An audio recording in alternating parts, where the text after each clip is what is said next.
Time to say a very good morning to Mr. Peter Hitchens. Peter, how are you? Good morning. I'd like to say greetings of the season, but I'm not entirely sure whether that would be at all appropriate, given that we haven't yet been told whether it is the season to be merry or indeed the season to be not very merry at all. Well, actually, it's the season of Advent, which is a season of penitence and of abstinence. Sounds about right. If anybody cares about these things, so you don't need to worry about that. You're supposed to be gloomy. Well, the only thing anybody knows about Advent now is that everybody wants an Advent calendar, but they don't actually know what Advent really means, do they? Well, you can speak for yourself there. I have to say I have a detailed knowledge of it. Well, you have a detailed knowledge of many, but you have a detailed knowledge of many things, Peter, that I don't know about. So that doesn't surprise me the slightest. So, I mean, is every single day that you uncover the next bit of chocolate, does every single day have a residence then, or a thing that you're supposed to do? Well, I'm sorry. It's quite a while since I had an Advent calendar, and the Advent calendars in my childhood didn't have chocolate in them because it kind of defeats the point. Right. Of being a period of penitence and fasting, doesn't it? Well, I suppose so. Unless the idea of the chocolate is that you're supposed to hoard it all and eat it all at the end. Well, in that case, why put it in the calendar? Right. I mean, we could go on about this for some time, but basically there is a huge contradiction between the Christian understanding of the season of Advent and what actually happens in the world, which is as it should be. And the whole point about Christianity is that it is different from what most people regard as normality, and it's had a long period of being sort of vaguely socially accepted, and it's now unpopular, which is probably good for any religion to be unpopular. Yes, I think so. It does not help by the fact that the people running the religion, and certainly in this country, don't appear to have much of a belief, as you've often said, in God. I mean, if I thought people were interested, we could spend a long time discussing them. But well, maybe we should do a sort of as well. Maybe we should do a sort of special Christmas Peter Hitchens message when we get a bit closer to the witching hour, as it were. Let's talk instead then. You want to lose your listenership entirely. Let's talk instead then about the efficacy or otherwise of government ministers sitting in tanks, which I rather enjoyed you writing about this weekend. Well, this is the continuing campaign to turn Liz Truss into some kind of national figure. A few weeks ago, she was posing in a pilot's helmet, a jet pilot's helmet, which she had no business to be wearing. She hadn't been flying in one, and she couldn't fly in one anyway. Shortly afterwards, I have to say, this was I think aboard HMS Queen Elizabeth, the world's largest floating target. One of those very aircraft tumbled into the sea. Fortunately, without its pilots, they're still hunting for it. So whether this is the effect that Liz Truss has on military equipment, I don't know. We'll have to wait and see what happens to the tiny number of remaining British tanks, in one of which she sat in Estonia last week, being photographed. And this is a very important part of the story. Being photographed by an official Downing Street photographer paid by the taxpayer. A shocking thing. When David Cameron tried to introduce such a person on the public payroll 10 years ago, he was laughed out of it, had to abandon it. But this government seems to have got away with that without any trouble. I find it quite shocking. Apparently, I don't know, but normal photographers weren't even present at this event in Estonia, whereas the Thatcher tank event with which it's being compared was full of press. I was there myself. I saw her. We all gasped. That's right. But that's the thing. I mean, this government does seem to sort of ride roughshod pretty much over everything. I was talking to Anne Widdecombe earlier on about the business of announcing things now on a Saturday, 2 Saturdays in a row, which must be terribly exciting for you guys that work on Sunday newspapers. Oh, it's thrilling, yeah. However... That news happens on Saturdays, you will have noticed. Yeah, right. But I mean, I've just seen, funnily enough, I'm talking about people wearing the wrong gear. I just saw Boris Johnson on the news a minute ago wearing a hat which had police written on it. And a jacket that said police on it. And it's like he's out obviously making some point or other, but I don't know why he has to wear a hat that makes out he's in the police. He's not in the police. Everybody knows that. He's just pretending he's in the police. No, I must look that one out. But it is bizarre. I think this is impersonating a police officer, isn't it? Well, I wouldn't have thought so. Not supposed to do it. Well, he's impersonating the Prime Minister at the moment as well. That, or he's doing stripograms. Well, he's impersonating the Prime Minister as well. But I mean, he doesn't seem to think that anybody should be asking him any questions he doesn't like answering. Prime Minister's questions have turned into nothing at all, really, because no matter what is said, he doesn't answer any questions. He doesn't kind of appear to give a monkeys about the travel business, which is now just decimated again. And it's just, one thing after another, isn't it? Well, but this is all the fruit of the Blairite period. there was a time when you could. I used to go to them, particularly during elections. You'd go to prime ministerial press conferences, and you could ask the prime minister or the leader of the opposition a question in front of people, not as a selected member of the elite nomenclatura media, the tiny number of approved television senior political editors, but as a normal political reporter, and expect to be answered. But Alistair Campbell realised that this is an extremely bad idea from the point of view of the politicians, and so he put a stop to it. Yeah.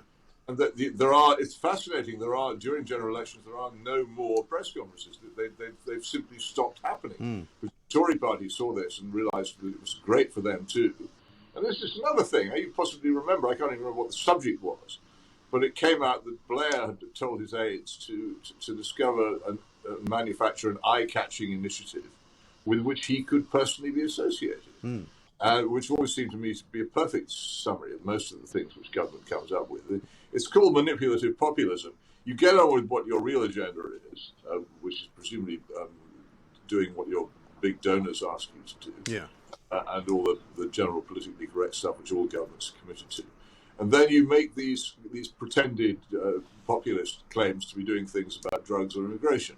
So you say, Priti Patel makes her latest announcement about pushing people backwards in the Channel, of course, which never happens. No. Or Theresa May sends a ridiculous van around the streets of North London saying that immigrants will be caught and removed, which of course will never happen. And now you get this bilge-crammed announcement this morning about how the government is going to be cracking down on drugs. Whenever you hear the expression crackdown, then you know that everything that follows and proceeds is garbage. Right. Nothing will happen. Right. Also, you find that it was described as that the police could take away people's driving licenses and passports for being in possession of drugs. Well, they could, but equally well, they could not. Yes. And the truth is, as we know, that the police, being almost totally absent from our lives, will not do this, except maybe in one or two well-publicised spectacular cases, because they're not interested in enforcing the law against drug possession, and they haven't been for about 30 years. No. Well, of course, the only place that it's easier to get drugs than it is on the street corner is in prison, where they seem to be absolutely rife. And brought in all sorts of different methods, including inside the sort of innards of dead pigeons thrown over walls and things. I mean, nobody cares. Of course, this is so, because prisons are full of convicted criminals, and convicted criminals, I have to say, are generally a minority of criminals who are the ones who are too slow to run away. The incompetent criminals, the ones who get caught. And crime and drugs are totally joined at the hip in this country, so it would not be surprising if a country which couldn't enforce its laws on drugs in the outside world also can't enforce it in the places where criminals are most tightly concentrated. Yeah. And they don't. And anyway, the sad truth about our prisons is that they are not anything like tightly controlled enough by the authorities. They're left increasingly under the control of the inmates because very small numbers of prison officers are available for quite large numbers of people in prison. This fascinating thing about prison in this country is that liberal crime policies and the belief that people shouldn't go to prison have actually led to our prisons being more crowded than at any time in human history. Right. And do you know why? Why? Because what we do is nobody in this country, unless they actually kill somebody, goes to prison on a first offence or probably on a second or third or fourth or fifth offence. And those are the offences which are recorded. They will also almost certainly have committed something between 10 and 20 other offences which the police haven't even bothered to investigate. But by the time anybody gets into prison in this country, they are already a hardened recidivist, and the chances of prison making any difference to that is zero. Yeah. But the number of these recidivists grows all the time because of the failure of the police to act and the failure of the courts to send people to prison at a time when it might make an impact on them. So you get an endlessly growing number of people who ought to be in prison, and a frantic effort by judges to keep them out. You just look at the reports of any magistrates or Crown Court and see the efforts which the magistrates and judges are making not to send people to prison. Even despite that, the prisons are bulging, and we have to build new ones all the time to make way. Because what we've done is we've actually created, through liberal criminal justice policies, more and more and more crime.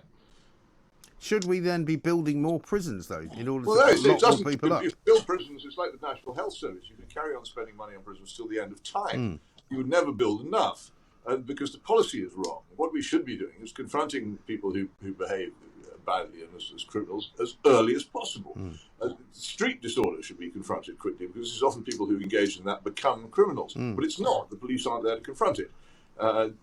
Vandalism, graffiti, all these things. People learn. This is the great broken windows theory of James Q. Wilson.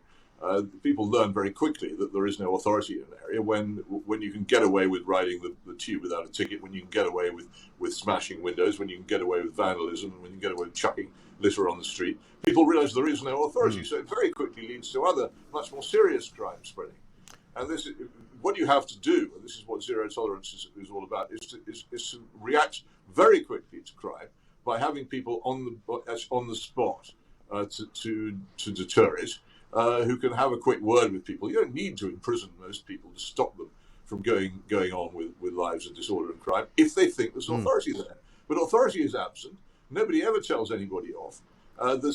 Every crime is excused. The crime of illegal drug possession is excused. People are told that they're poor, sad addicts who have to be treated. It's ridiculous. Yeah. We use the language. People who are ill, people who have cancer, they need to be treated. Illness is involuntary. You don't go out and buy some cancer.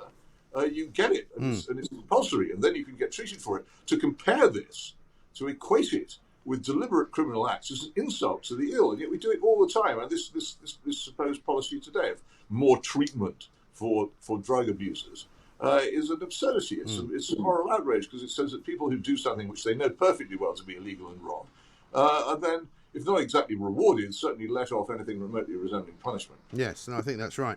Because the trouble is now, you see more and more sort of videos that people shoot of somebody turning up outside their house and basically just getting some bolt cutters out and stealing motorbikes or stealing bicycles or whatever. They have no... I think I've even seen one with an angle grinder where they're literally, they're just grinding through padlocked bikes and taking them and just riding off on them because they know that they can.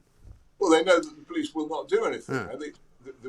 The official crime figures, such as they are constantly massaged down by simply declassifying large numbers of these crimes, so they simply don't bother to pursue them, and so people don't report them.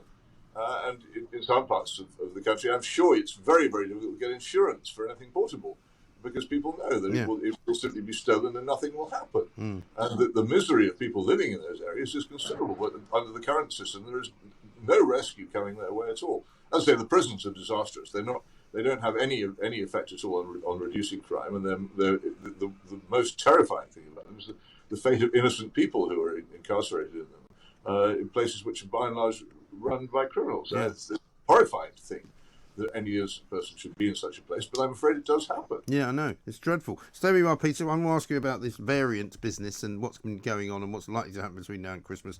I'm not at all optimistic, I'm afraid, and as you often said, being pessimistic is a much happier place to be. We're talking to Peter Hitchens, Man on Sunday columnist. More coming up with Peter next on Talk Radio.